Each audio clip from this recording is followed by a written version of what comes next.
Bueno, no vamos a arrancar desde la crisis, vamos a arrancar desde acá. ¿Sí? Vamos a arrancar desde el imperialismo. Ustedes saben cuando vieron Lenin que el libro de Lenin lo que dice es, lo que analiza es el imperialismo como fase superior del capitalismo. Entonces acá, bueno, contamos un poquito quién es Lenin. ¿eh? Eh, Ustedes saben que el nombre de Lenin era Vladimir Ilich Ulyanov. Él nació en 1870, falleció en 1924 y fue reconocido mundialmente como Lenin.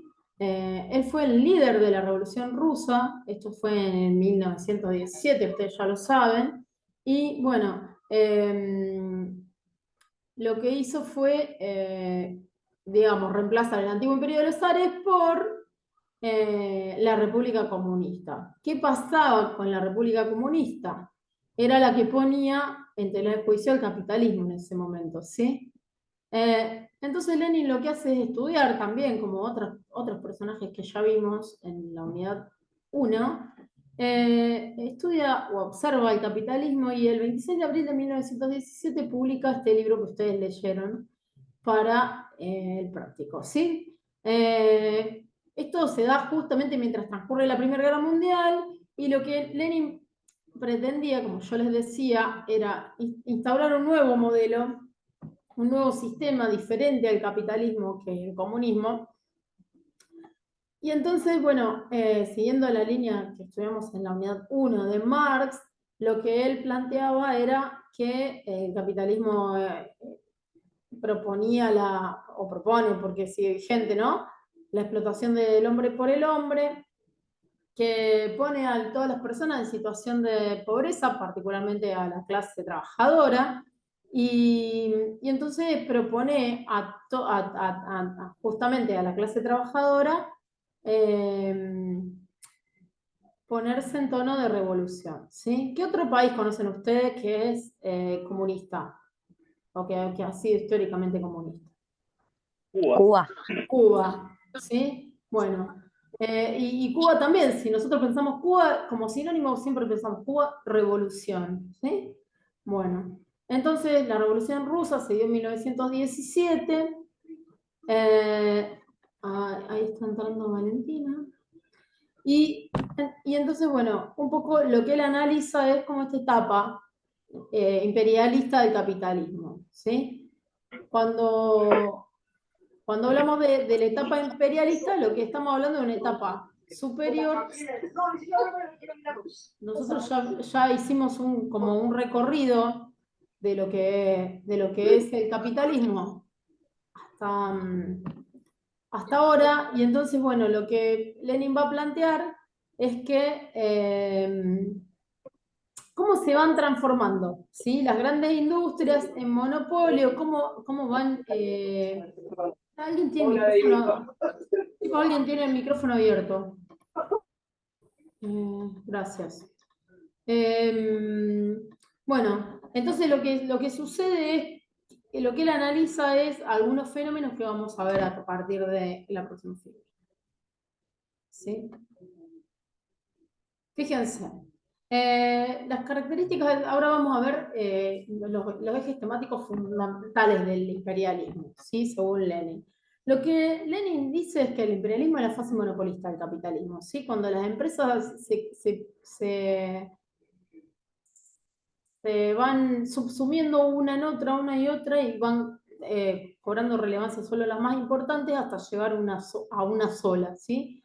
Entonces, bueno, se da un fenómeno de concentración de capitales y este fenómeno no se da en un solo lugar. En el momento este ya se puede observar que se da a nivel mundial, ¿sí? Por eso decimos que a nivel mundial también está por un lado el capitalismo y por el otro lado el comunismo, ¿sí?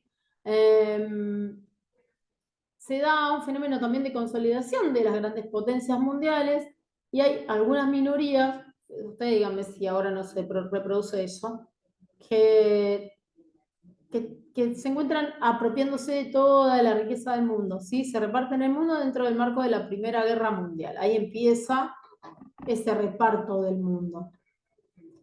Fíjense, estos puntos, después los van a ver que los tienen ahí en las filminas.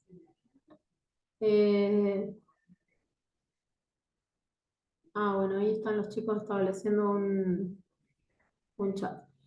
Bueno, entonces, por un lado tenemos la concentración, como les decía yo recién, de la producción y el capital en su máximo desarrollo, que va a propiciar el surgimiento de los monopolios, ¿sí?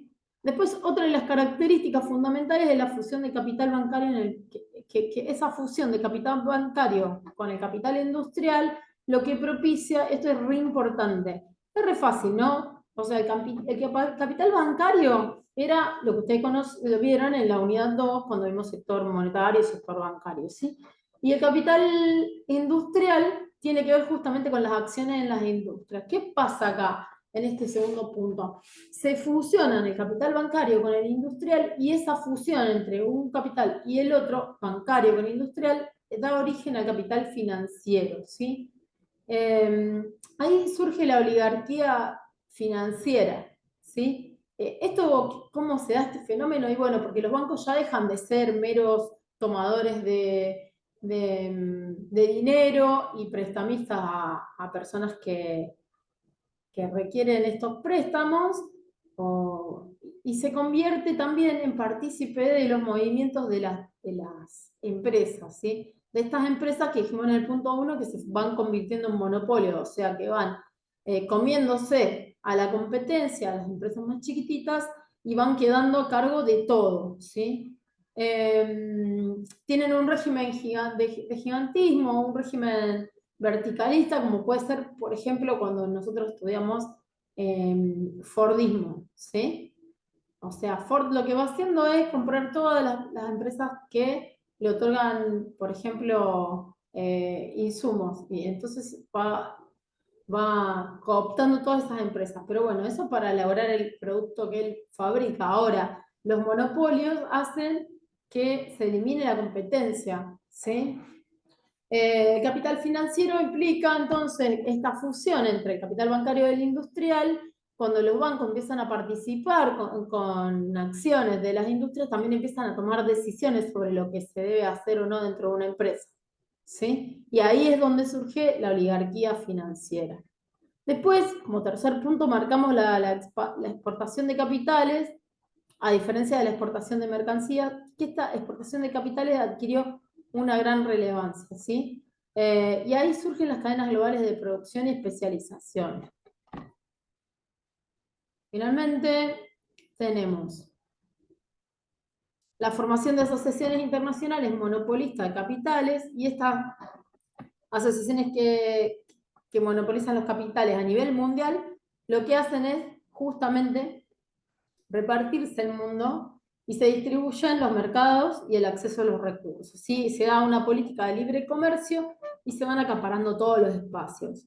Y el último punto, el quinto, es la culminación del reparto territorial del mundo entre las potencias capitalistas más importantes, ¿sí? Esto se da a partir de la División Internacional de Trabajo. Por ejemplo, se produce, ustedes saben muy bien con las multinacionales que ocurre eso, ¿no? Puede ser que una empresa tenga la fabricación de autopartes en Rosario, el armado en, no sé, en Uruguay, en Montevideo, por decir, ya que veníamos diciendo ciudades, y el ensamblaje final en la Ciudad de México, ¿sí? Todo ese recorrido hace que podamos estar hablando de una división internacional del trabajo. Hasta acá. O sea que se refiere, por eso yo no lo entendía, pero no con un ejemplo. División Internacional del Claro. Trabajo, o sea que se divide en las fases del proceso productivo en distintos Claro, países. claro, porque lo que plantea Lenin es eso, justamente, que hay lugares donde hay mejores condiciones de producción o hay mano de obra más barata, entonces estas empresas que empiezan a monopolizar los mercados, se reparten entre ellos el mundo, hacen justamente eso, se eligen dónde se produce mejor y bueno, nada, donde hay mano de obra más barata para una u otra función, van estableciéndose, ¿sí? Em, bueno, Jennifer que se fue. Entonces, así llegamos al final de Lenin, si no me equivoco. Estas son las características esenciales del imperialismo. Y ahora vamos a ver, abuelo de pájaro, lo más que podamos, la breve historia del capitalismo. ¿Sí? ¿Se acuerdan que cuando vimos en la unidad 3 analizamos un texto de un autor que se llama Chang? ¿Sí? Me imagino que ustedes ya lo estarán leyendo, lo habrán leído, ¿no? Bueno, cuando nosotros hablamos de la breve historia del capitalismo, lo que hicimos fue dividir este texto en diferentes fases. Ahora yo acá rescaté las filminas, que ustedes igual ya las vieron, donde hablamos del apogeo, por un lado, de la era de las turbulencias, la edad dorada del capitalismo y el ascenso y descenso del neoliberalismo, ¿sí? Fíjense que acá hay algunas franjas de años que se respetan en los periodos que vamos a ver ahora y después traten, cuando lo estudien, de relacionar estos periodos con los periodos de la historia argentina. Y si, por ejemplo, hay alguna relación con estos fenómenos. Por ejemplo, veamos el último, ascenso y descenso del neoliberalismo, 1979-2000. ¿Tiene alguna relación con los modelos que estudiamos en Argentina para esos años?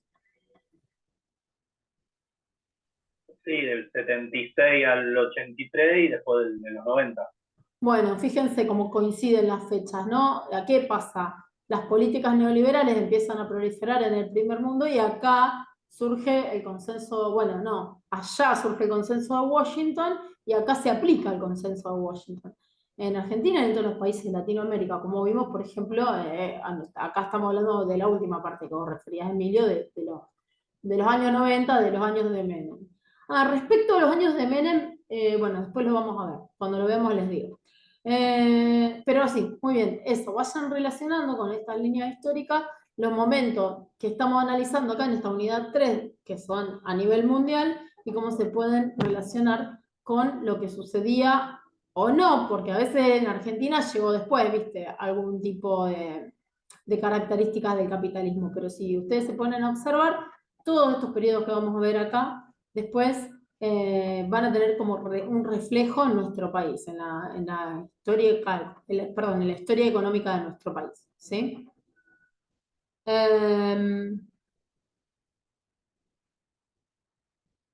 Bueno, ustedes recuerdan que cuando hablamos de los albores del capitalismo, marcamos como franja de para establecer de qué estamos hablando, entre el 1500 y el 1820, decíamos que al principio, cuando surge el capitalismo, surge con un crecimiento así como bastante tranquilo, con un crecimiento lento, ¿sí? La tasa de crecimiento de la renta per cápita en Europa Occidental era del 0,14, ¿sí? O sea, más o menos se repitió ese porcentaje en el año 1000 y hasta el 1500. ¿Qué pasa después? Después la tasa de crecimiento de renta per cápita, por ejemplo, en países desarrollados como Inglaterra o Holanda, casi casi se duplica, ¿sí? ¿Por qué se duplica? Y se duplica a partir de la revolución industrial, ¿sí? Particularmente en estos países que estamos analizando por el tejido de algodón y también por la industria del hierro. Habíamos analizado el caso de Singapur, ¿se acuerdan? Porque bueno, un poco lo que vamos a ver también en esta ficha es las políticas de libre cambio y siempre decimos que los países, nosotros tenemos relacionado directamente a los países, a las potencias mundiales con políticas de libre cambio, con políticas neoliberales, pero podemos observar que hay países de esta índole que son los que nosotros como tenemos ahí marcados como por ejemplo Estados Unidos, libre cambio, libre comercio. Sin embargo, esos mismos países para desarrollar su propia economía han adoptado medidas proteccionistas, ¿sí? ¿Recuerdan eso?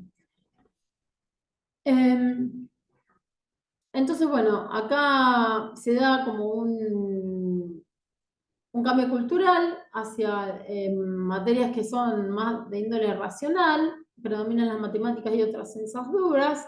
También surgen nuevas tecnologías, ¿sí? Como la siderurgia, la textil, la química. Hay una propagación del modo capitalista, o sea, un deseo de producir para obtener beneficios o ganancias, y que va a inducir a innovaciones tecnológicas y lo que hablábamos antes, ¿no? También a la División Internacional del Trabajo.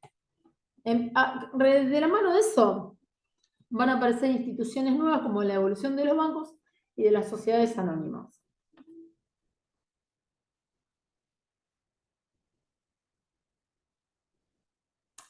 Después, bueno, se va a ir dando un fenómeno de expansión colonial. Ustedes ya saben qué es esto, así que no hace falta mucho explicarlo.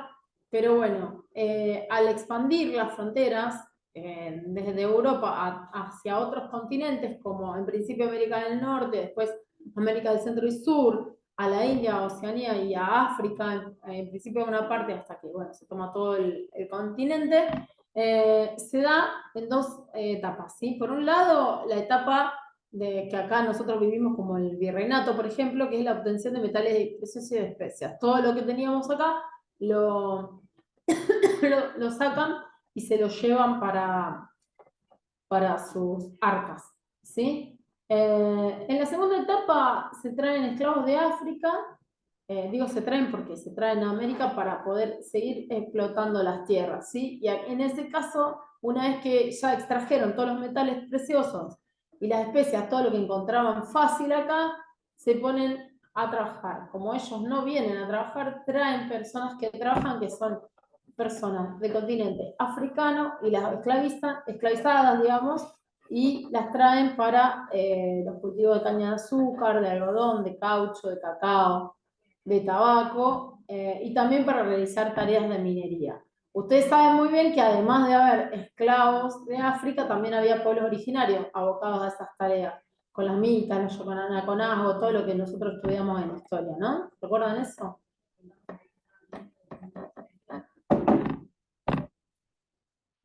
Después pasamos a la etapa que veíamos acá en la línea histórica, fíjense, vamos pasando de una etapa a la otra.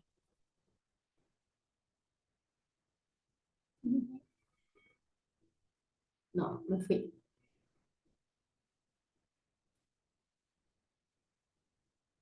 Entonces se da este fenómeno de la revolución industrial, a la que hacíamos referencia hace instantes nomás. Esto se da entre 1820 y 1870. Fíjense cómo acá la franja de décadas es bastante más corta que el periodo que analizábamos antes. Vamos a tener un crecimiento del ingreso per cápita que pasa al 1%, ¿sí? 1% per cápita, y va a haber una caída de nivel de vida. Los artesanos, como ustedes saben, van a perder el trabajo bueno, y se va a fomentar el trabajo de las mujeres, de los niños y de personas que no tienen experiencia, ¿sí? Las personas van a trabajar una cantidad infrahumana de horas, ¿sí? Por ejemplo, 70, 100 horas de trabajo, van a vivir hacinados en viviendas donde no hay espacio para poder vivir una vida digna. Y, por ejemplo, en Manchester, para ese momento, la esperanza de vida era a los 17 años, ¿sí? Entonces surgen una serie de movimientos anticapitalistas que proponen alternativas. Hace un rato veíamos a Lenin que en otra parte del mundo, más o menos por esos años, estaba proponiendo un sistema alternativo al capitalismo. Esto es un flagelo para para el capitalismo, lo que pasa en Rusia, pero a la vez hay otros movimientos, ¿sí? Hay los artesanos que se vieron muy vulnerados en sus profesiones y en sus talleres, porque bueno, surge la revolución industrial y se los desplaza, ellos proponen la destrucción de las máquinas, ¿sí? Después, bueno, hay propuestas de índole comunitaria que a lo mejor no alcanzan a ser como las de los rusos, pero que tiene que ver con es justamente las asociaciones de las personas para poder llevar adelante procesos productivos que no tengan exactamente las mismas pautas que impone el capitalismo. Por otro lado, Marx y Lenin refieren, bueno, a que tiene que venir el comunismo y que hay que hacer la revolución, ¿sí? Primero Marx y luego Lenin, como veíamos en el recorrido de esta materia. Y después hay un grupo de reformistas que son Kautsky y Bernstein, que hablan de una democracia parlamentaria y dicen que hay que reformar el capitalismo. Esta medida es como más light, ¿no? Y esta es la medida que triunfa de todas esas que vimos ahí arriba. Esta última. Después acá habíamos visto en su momento que tenemos una cruz grande porque decimos, ¿cómo se desarrolla el capitalismo? Lo que yo les decía hace un ratito. O sea, nosotros pensamos que las grandes potencias son liberales, ¿sí? Que fomentan el libre comercio y el libre mercado, y no, en realidad, para poder desarrollar el capitalismo con esas políticas para afuera, internamente el Estado va a realizar acciones proteccionistas, ¿sí? Acá ponemos el ejemplo de Gran Bretaña, que es la pionera del proteccionismo, va a promover la industria textil lanera y un programa de desarrollo industrial para sectores estratégicos. Por su lado, el otro país anglosajón, potencia mundial, Estados Unidos, también es una adalid del proteccionismo, y lo que va a hacer es plantear aranceles medios industriales más altos, los aranceles medios industriales más altos del mundo entre 1816 y hasta la Segunda Guerra Mundial. ¿Por qué? Porque quiere decir que las barreras, para ellos, el proteccionismo es importante porque al cerrar las fronteras lo que van a hacer es fomentar la industria nacional. ¿Sí? Raro, ¿no? Porque nosotros pensamos en estos dos países como países que en realidad son librecambistas. Bueno, eso es interesante que lo tengan en cuenta. Entonces empieza a propagar el comercio, ¿sí? Desde Inglaterra hacia el resto de Europa, hacia Asia y también hacia estos lares, América Latina. Para poder expandirse por todo el mundo, lo que van a hacer es tratados bilaterales y, bueno, estos los van a firmar con las colonias. Por supuesto, este tipo de tratados sí van a ser de libre cambio, van a poner en situación de inferioridad y de perjuicio a los países de Latinoamérica y van a provocar que en estos países, tanto en América Latina como en Asia, haya un freno del desarrollo. ¿Les recuerda algo? En Argentina,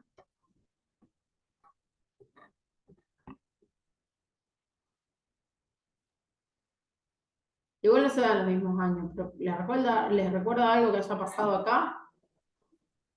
Y pasó con el pacto Roca-Runciman, pero Más eso acá, fue más después. acá. No, claro, mucho más acá, mucho más acá. Cuando nosotros empezamos a ver los modelos de aperturismo, podemos ver justamente esto, ¿no? Porque dijimos que hace un rato hablábamos del menemismo, que es aperturismo, pero también podemos hablar del régimen de valorización financiera, que es el periodo de la dictadura militar, ¿sí?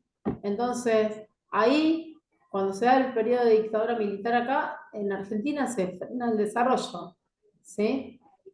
Pero bueno, eso como consecuencia, llegando así como a años más cercanos. ¿Sí? Pero si nosotros pensamos que en la época de las colonias, como planteaba Bobo al principio de los estados nacionales, pero pensemos más atrás ahora, en la época de las colonias, o los estados nacionales incipientes, estos países que propagan el libre comercio lo que hacen es tratados bilaterales con los países que fueron colonia, que a lo mejor ahora están independizados, y en esos tratados que hacen como una letra chica. En esa letra chica son tratados de adhesión, o sea que los escribe el que va a ganar, o sea, en este caso la potencia mundial a la que nos estemos refiriendo, y el otro país lo firma, pero no lo favorece, ¿sí?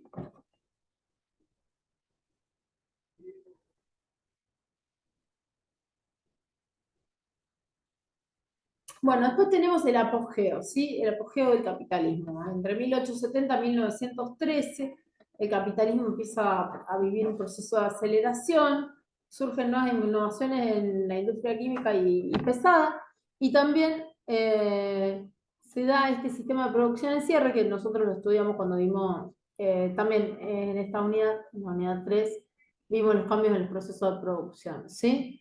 Este sistema de producción en cierre lo que va a promover es la transformación, justamente de esto, los cambios en los procesos de producción, a partir de la utilización en principio, de la cadena de montaje. Ahí hace referencia específicamente a la cadena de montaje, a las partes intercambiables cuando hablábamos del Fordismo, ¿sí? Porque ustedes saben que después la cadena de montaje, en el toyotismo continuó, pero ya las piezas eran diferentes, no eran fungibles con el Fordismo, ¿sí? Entonces, bueno, vamos a pasar a la siguiente.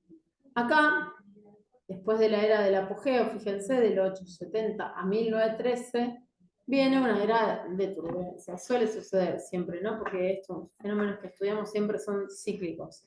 En esta era de la turbulencia que se da en los años desde 1913 a 1945, ¿qué pasa? Y pasan cosas importantes a nivel mundial, como la Primera Guerra Mundial, la Revolución Rusa y la Gran Depresión de 1929, ¿sí? La Primera Guerra Mundial va a frenar la ilusión de crecimiento económico y geográfico del capitalismo, ¿sí? Porque, por ejemplo, las potencias mundiales tenían países como Argentina que les exportaban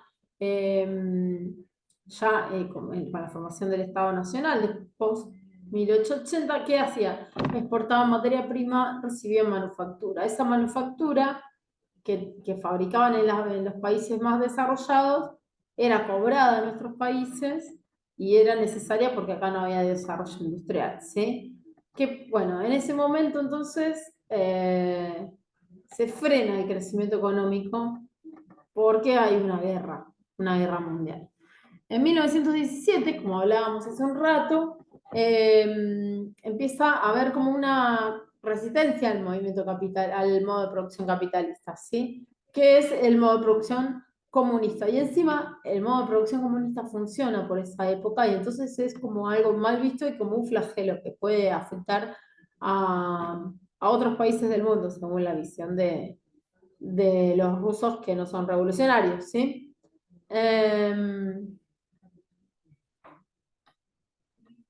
Entonces, bueno, en este periodo en Rusia, por ejemplo, se puede observar un gran crecimiento económico, mientras en Occidente entraba los efectos de la Gran Depresión del 29, ¿sí? Entonces, bueno, las características de esta Gran Depresión tenemos el crack en Wall Street, la producción de Estados Unidos, que a partir de ese hecho cae en un 30%, se multiplica por 8 el grado de desempleo, las fábricas empiezan a echar a toda la gente y a la vez no pueden adquirir productos ni maquinarias para continuar los procesos productivos. La demanda también se reduce un montón y bueno, empiezan como a surgir ideas del pensamiento keynesiano que con ustedes las estudiamos muy bien, digamos. Entonces, bueno, se da dentro del marco de la Gran Depresión, se da una fuerte discusión, se habla del libre mercado, del estado de bienestar, y bueno, se opta por un momento por establecer políticas del estado de bienestar para regular los mercados, invertir en infraestructura y redistribuir el ingreso, ¿sí? Después tenemos la edad dorada del capitalismo. Vamos a hacer una pausa acá, fíjense.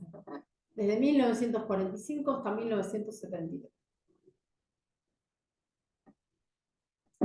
En este periodo, como lo dice el subtítulo, es la edad dorada del capitalismo, razón por la cual podemos decir que es todo dorado en vez de color de rosa, ¿no?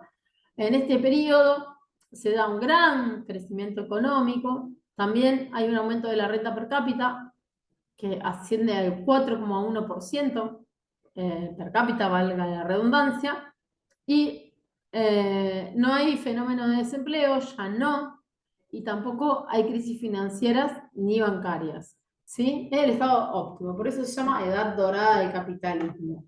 Hay algunos factores subyacentes a este punto, a la edad dorada del capitalismo, que los vamos a ver acá. Fíjense, entre los factores subyacentes podemos encontrar la tecnología y las innovaciones desarrolladas para la guerra, que después se vuelcan a la industria, encontrándose, digamos, las posibilidades de fabricar microondas, de electrónica y computadoras, ¿sí? Surgen de allá, pero vienen para acá. Después tenemos el acuerdo de Bretton Woods, que es entre el Banco Mundial, el FMI y el GATT, que le da un marco estable con financiación y a bajas tasas y disminución general de los aranceles, que van a promover la inversión y el comercio, se disminuye. ¿Sí? y se da un fenómeno que es llamado capitalismo híbrido, según Chang, que habla de un estado de bienestar, de políticas keynesianas, la regulación laboral y las empresas públicas. Podemos estar de acuerdo o no con él, ¿sí? Pero lo denomina así, ¿sí? Paz social, salario más elevados, promueve la inversión y el consumo y la movilidad social para un crecimiento económico. Ahí Federico levantó la mano.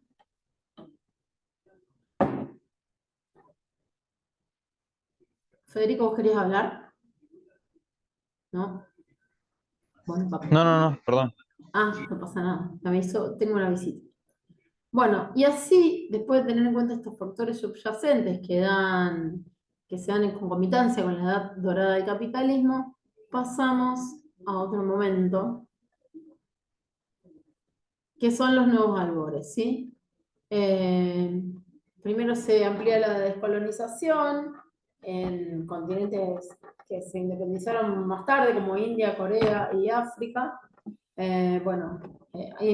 Asia y África sería.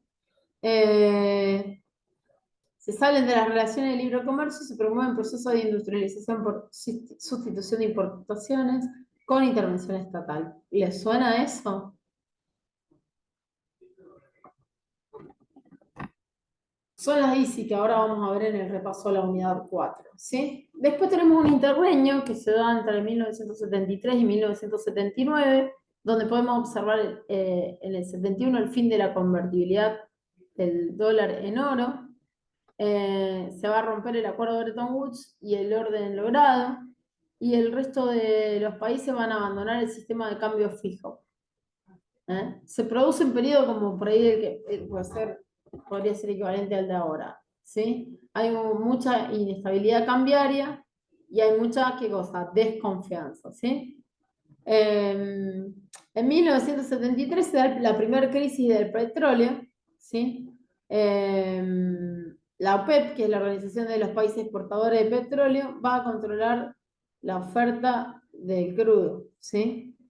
Entonces el precio del crudo lo que estaba sucediendo es que el precio del crudo se multiplicaba, ¿sí? Perdón, se multiplicaba, se cuadruplicaba. Entonces se provoca un efecto, un fenómeno que se llama estanflación. Me fui por otro lado. Este fenómeno que se da, que se llama estanflación, se refiere a un estancamiento momentáneo de la inflación, ¿sí? Eso.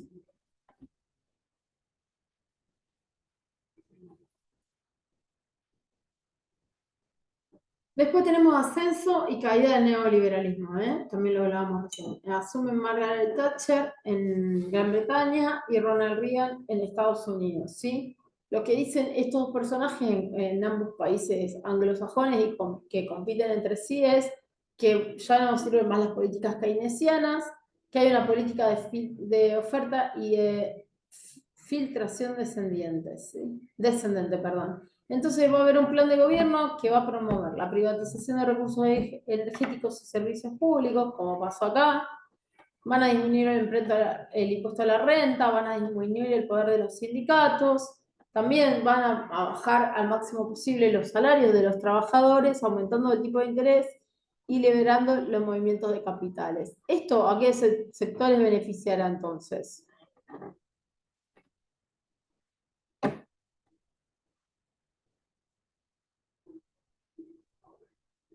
Alguien que me diga qué sectores beneficia al neoliberalismo.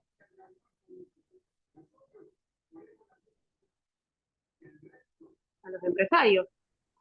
Claro, justamente, o sea, la libertad de movimiento de los capitales lo que va a beneficiar es a los empresarios, como dijo la compañera, o básicamente a los neoliberales, ¿sí? Aquellos que dicen que el mercado se regula solo, y ellos ya habían entrado en crisis y habían estado aplicando medidas keynesianas, pero ahora vienen estos dos personajes, Thatcher a Estados Unidos, Ronald Reagan Thatcher a Inglaterra, Ronald Reagan a Estados Unidos, y vuelven como a instaurar esto, ¿no? Como hablar de la economía en términos más abstractos y no pensando que siempre hay personas y tensión de clases sociales y todo esto que ya nosotros conocemos, archiconocemos. Entonces se da la crisis de la deuda del tercer mundo también. ¿Sí? Ustedes saben que nosotros, como no tenemos muchas divisas, empezamos a pedir préstamos. ¿A qué? Y pedimos préstamos a los, por ejemplo, al Banco Mundial, al FMI, bueno, después quedamos endeudados. Entonces, bueno, primero nos otorgan una tasa baja de interés, pero después Estados Unidos e Inglaterra lo que hacen es aumentar el tipo de interés, ¿sí? Como el tercer mundo ya cayó en default, tiene que recurrir a pedir estos préstamos, los que hablábamos recién, ¿sí? El Banco Mundial, el FMI, y empiezan a aplicarse en todos los países subdesarrollados planes de ajuste estructural, que tienen que ver con lo que hablábamos hace un rato con la existencia del consenso de Washington, que lo vamos a ver cuando veamos menemismo, ¿sí? Entonces, bueno, las características de este fenómeno van a imponer algunas ideologías como que es mejor privatizar las empresas públicas, eso se va a lograr con el propósito de disminuir el déficit público, que hay que liberalizar el comercio y el movimiento de capital y que que los salarios tienen que ser bajos o nulos. ¿Sí? Entonces se da una sucesión de muchas crisis, un poco de de keynesianismo y después luego otro periodo de crisis. En el 95 hay una crisis en México, en el 97 en el sudeste asiático, en el 2000 en las crisis de las .com y después se da un crecimiento de Estados Unidos, Europa, China, África y América Latina. Vuelve a haber, ahí entre el 2000 y el 2007, en el 2008 vuelve a haber una crisis en Estados Unidos que está relacionada con las hipotecas y se van a aplicar para zafar de la crisis políticas keynesianas nuevamente. No porque se confíe tanto en el proyecto, sino porque saben que en un momento funcionó y ahora podría volver a funcionar, ¿sí? Me estoy refiriendo al año que dice ahí, ¿no? Al año 2008. En el 2010 vuelve a prevalecer la visión neoliberal de la economía en Estados Unidos y también en toda Europa. Bueno, hasta acá llegamos al final del repaso de la unidad 3.